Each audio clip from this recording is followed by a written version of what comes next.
네, 안녕하세요 여러분들. 중국 역사 2 담당하는 큰별쌤 최태성입니다. 역사는 최태성! 빵! 네. 여러분들, 오와우. 한국사 마지막 시간이에요. 와, 박수. 대단합니다, 여러분들. 진짜 여러분들, 오늘은요, 정말 여러분들을 위해서 뭔가를 좀 해주세요. 오늘은 그래도 된다. 진짜 칭찬 좀 받아야 돼. 내가 지금 여기 앞에 있으면 내가 진짜 떡볶이 사줄게. 없으니까 하는 얘기야. 아, 진짜로. 오늘은 정말 여러분들, 이게 대단한 날이에요. 그냥 넘어가지 마시고요. 칭찬 좀 많이 해주세요. 아주 맛있는 거 쏘세요. 여러분을 위해서 쏘세요. 돈은 여러분이 내고요. 축하드립니다. 아, 너무너무 잘했어요. 예, 최고.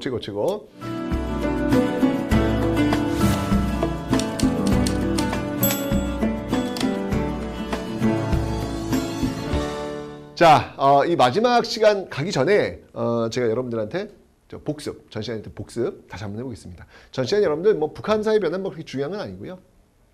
통일은 반드시 나오기 때문에 반드시 기억을 해주셔야 돼요. 자, 먼저 여러분들 박정희 정부 때 첫 번째 박정희 정부 때 했었던 7.4 남북 공동성명. 이 7.4 남북 공동성명의 중요도는 뭐냐면 바로 3대 통일 원칙. 3대 원칙.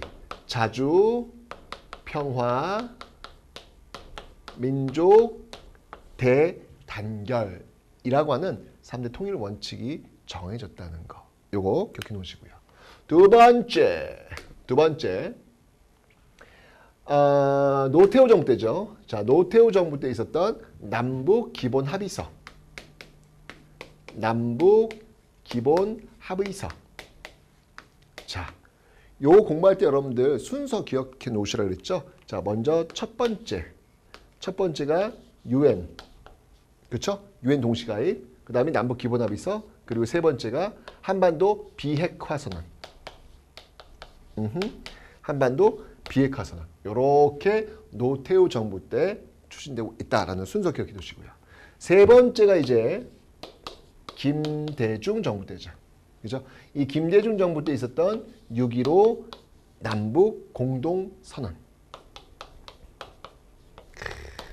이 6.15 남북 공동선언, 남한의 연합제와 북한의 낮은 단계의 연방제가 유사성이 있다. 연합제와 연방제의 그 차이점은 간단해요. 연합제는 여러분들 유럽 연합을 떠올리세요. 연방제는 미국 연방을 떠올리세요. 간단하잖아요. 그럼 그림이 그려지잖아요. 연합제라고 하는 건 나라와 나라 간의 어떤 그런 결합체적인 어떤 연합체. 연방이라고 하는 한 나라 안에 주 이런 식으로 해서 우린 하나의 나라야. 하지만 독자성 갖고 있어. 이런 거구나. 라는 게 딱 나오잖아요. 그죠? 그런 어떤 북한의 낮은 단계 연방제, 남한의 연합제가 유사성이 있다. 통일 한번 고민해보자. 라고 했던 거. 이후에 개성공단, 이산가족 상봉, 뭐 경원선의 개통 이런 것들이 지금 이루어지고 있다라고 하는 것들을 여러분들 꼭 기억해 두세요. 정말 시험에 이게 안 나오면 안 돼. 반드시 나오거든요, 여러분들. 꼭 기억해 놓으시면 되겠습니다. 됐죠? 좋습니다.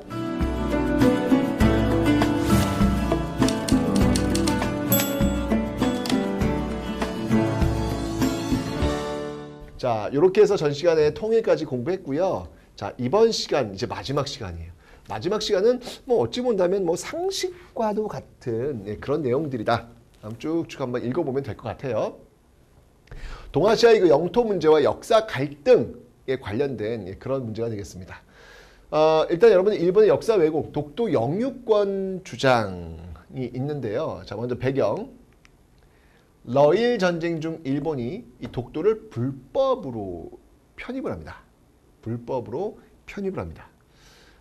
특히 여러분들 요거 독도에서 이 언제 편입이 되었느냐, 러일 전쟁이라고 하는 키워드를 꼭 기억해 주세요, 여러분들.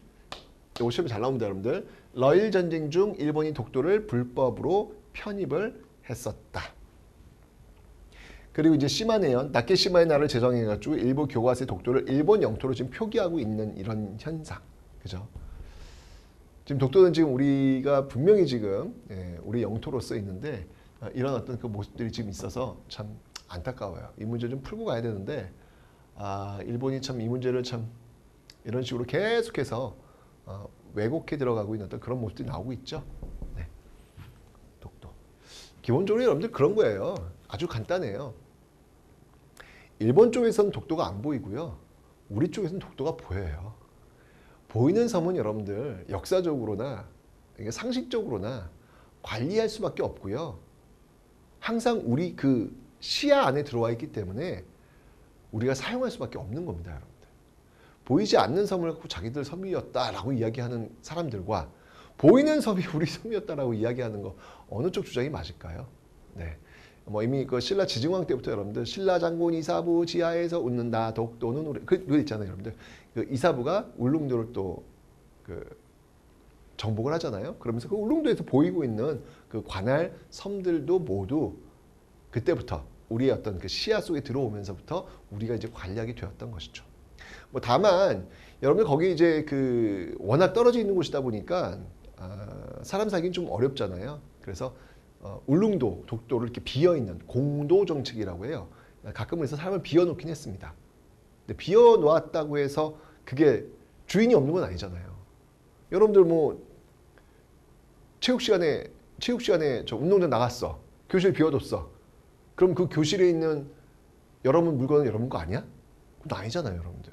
그죠? 예, 그런 식으로 지금 일본은 그 섬은 비어 있었고 주인이 없었고 그걸 일본이 점령했다. 일본이 먼저 가져갔다. 뭐 이런 식의 주장을 하고 있단 말이죠, 지금. 그죠? 좀 많이 안타깝습니다. 자, 우리나라의 대응입니다. 이 독도는 역사적 그리고 지리적. 역사적으로는 우리나라 역사성이 워낙 많이 있으니까 그 얘기고, 지리적이라고 하는 건 뭐냐면 보인다니까요. 우리나라 보인다니까. 일본에서 안 보여요. 국제법적으로 우리의 영토, 역사 기록, 우리나라와 일본의 고지도 등 여러 기록에서 독도가 우리 땅임이 입증. 현재 우리 정부가 독도에 바로 영토 주권 행사를 하고 있습니다. 여러분들 그 일본에서 일본 그 예전에 그 관공서에서 나온 그 문서에 독도가 일본 영토가 아님을 분명히 하라라고 하는 그런 기록도 있어요. 독도는 일본 영토가 아니야라는 걸 분명히 기록하고 있어요. 근데 이제 일본 입장에서는 그럼에도 불구하고 독도가 일본 영토가 아니라고 해서 그 독도가 조선의 영토는 아니라는 거예요. 일본 측 주장은 뭐냐면, 그러니까 그래 독도는 일본 영토 아니었어. 옛날에는 거긴 다 비어있는 섬이었어.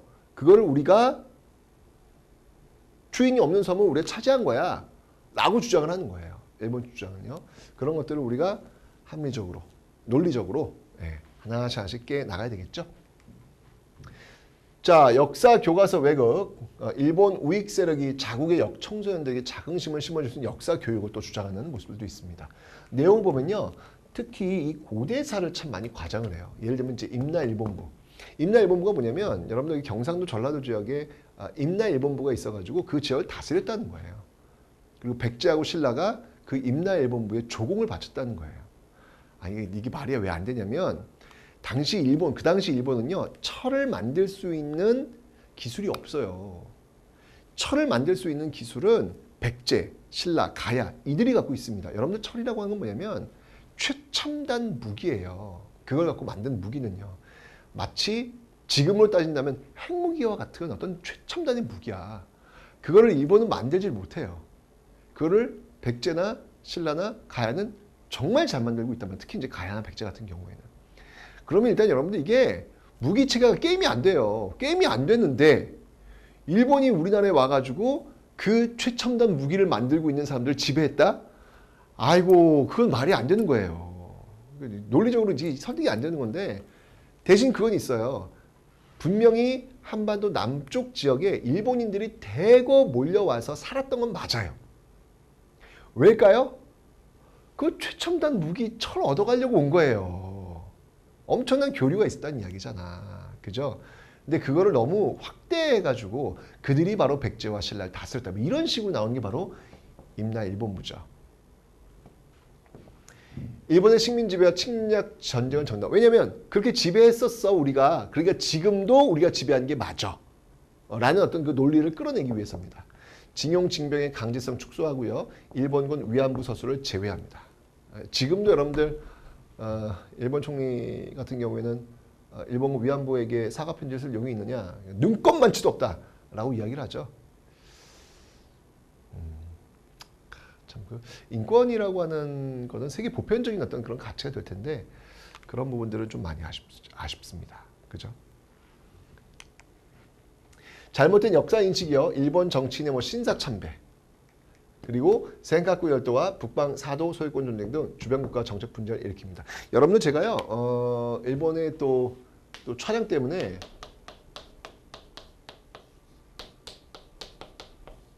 야스쿠니 신사를 또 갔던 적이 있어요. 뭐 이렇게 신사라고 하니까 젠틀맨인가요, 선생님? 뭐 이렇게 얘기를 하더라고요.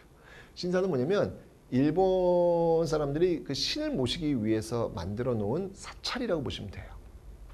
근데 이 야스쿠니 신사는 뭐냐면 여기에 그 전쟁 그 범죄자들 있잖아요. 그들의 위패도 여기에서 가지고 있어요. 그러니까 이건 뭐냐면 바로 전쟁에 대한 과거 식민지 지배에 대한 또는 어떤 세계의 어떤 그 침략에 대한 반성이 없다는 거예요. 오히려 그들의 애국심을 기억하자라고 하는 식으로 그곳에 가시면요. 참 묘한 분위기가 있습니다. 묘한 분위기. 거기 나오는 맨 마지막 그 전시실, 야스쿠니 신사본 박물관이 있거든요. 그 맨 마지막 전시실 나오다 보면은 일본이 그 대동아 공영 전쟁이라고 해요.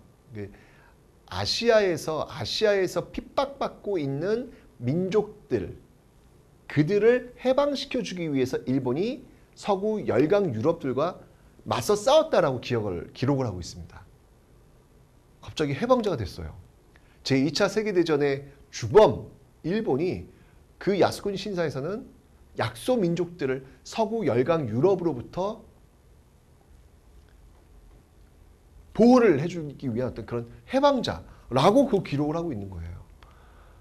야, 이런 거 이렇게 하면 안 된다 진짜. 전쟁은 여러분들 어떠한 경우에도 합리화될 수 없습니다. 인류에 있어서 전쟁은 해서는 안 되는 거잖아요, 여러분들.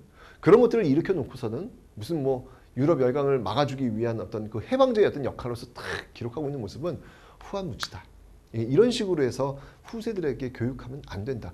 결국 여러분들 거기 방명록을 봤어요, 제가. 어느 한 그 뭐 초등학생들도 쓰고 일본 초등학생들도 쓰고 중학교 쓰더라고요, 보니까. 누가 그런 글 썼더라고요. 일본인이 이런 걸 썼더라고요. 과연 전쟁에서 일본이 범죄자가 되었는데 범죄자라고 하는 것은 우리가 졌기 때문에 그렇게 낙인 찍힌 것은 아닌가. 이런 식으로 합리화를 하는 거예요. 우리가 졌으니까 우리가 그렇게 규정당할 수밖에 없는 것 아닌가. 이런 식으로 쓰는 거예요. 야, 이게 이런 식으로 교육이 되면 정말 가면 갈수록 그 갭이라고 할까? 그게 점점 벌어질 수밖에 없겠구나. 라는 그런 안타까운 마음이 들었습니다. 정말 이 야스쿠니 신사 같은 경우에는요. 제가 돌아보면서 너무 답답한 마음?